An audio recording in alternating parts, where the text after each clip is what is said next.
All right, let's talk about Stanford University. When you think of the absolute pinnacle of dream schools, Stanford is right up there. It's a name that just screams innovation, success, and maybe a little bit of California sunshine.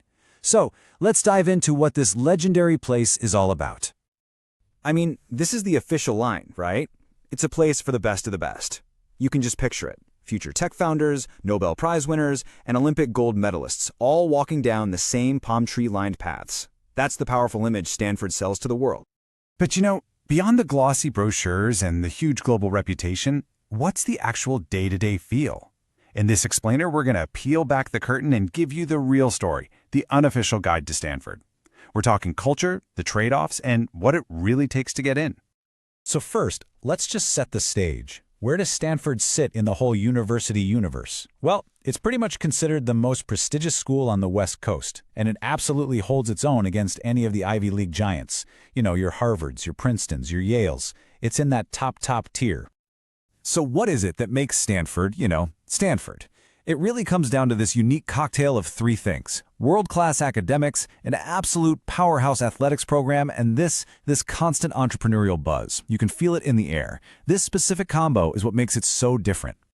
And this little nickname really just nails it.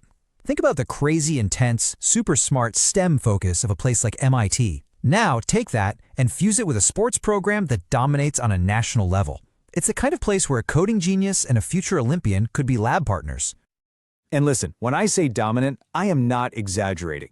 Stanford has racked up over 130 team NCAA championships. That is more than any other college in the entire country.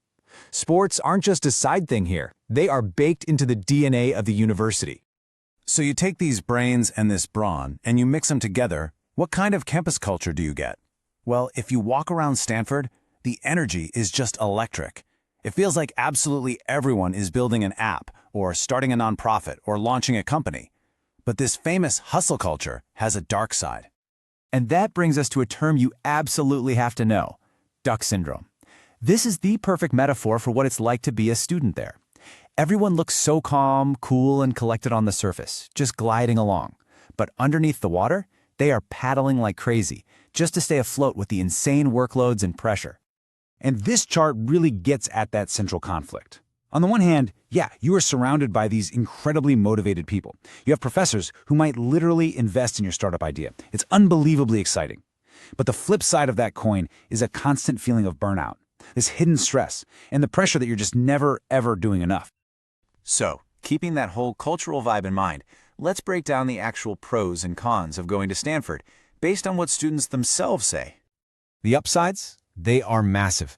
I mean, the Stanford name itself opens doors all over the world.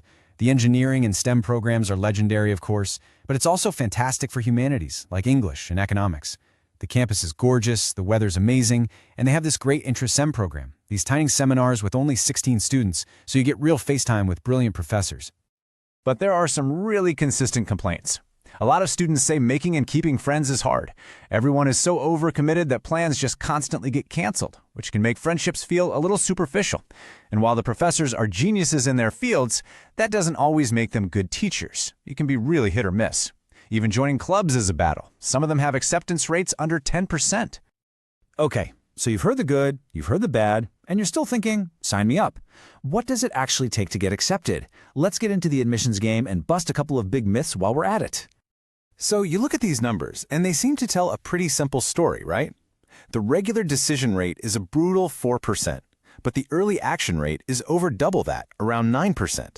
So the obvious takeaway is, I have to apply early.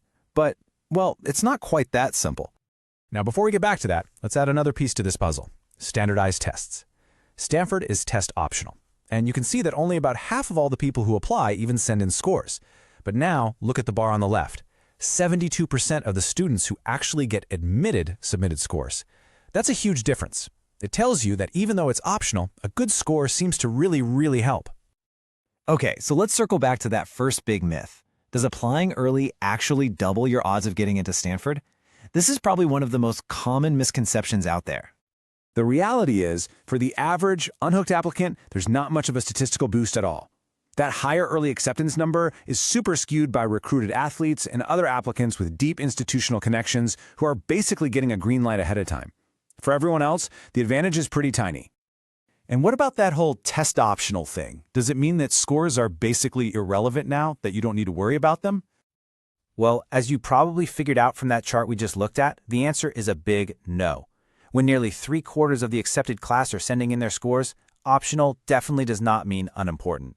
A high score is clearly still a major advantage. So we've gone through the culture, the good and the bad, the reality of admissions, which brings us to the big final question. When you put it all together, is Stanford actually the right fit for you? If you look at the data and just the general vibe of the place, you can see what Stanford really values. It seems to give a serious edge to two kinds of people: elite, world-class athletes who can help them win more of those championships, and brilliant STEM prodigies who can plug right into that Silicon Valley, startup-heavy ecosystem. But really, it all boils down to this one question. Stanford gives you an incredible launchpad, no doubt about it. You're surrounded by some of the most brilliant and ambitious people on the planet, but it demands everything from you.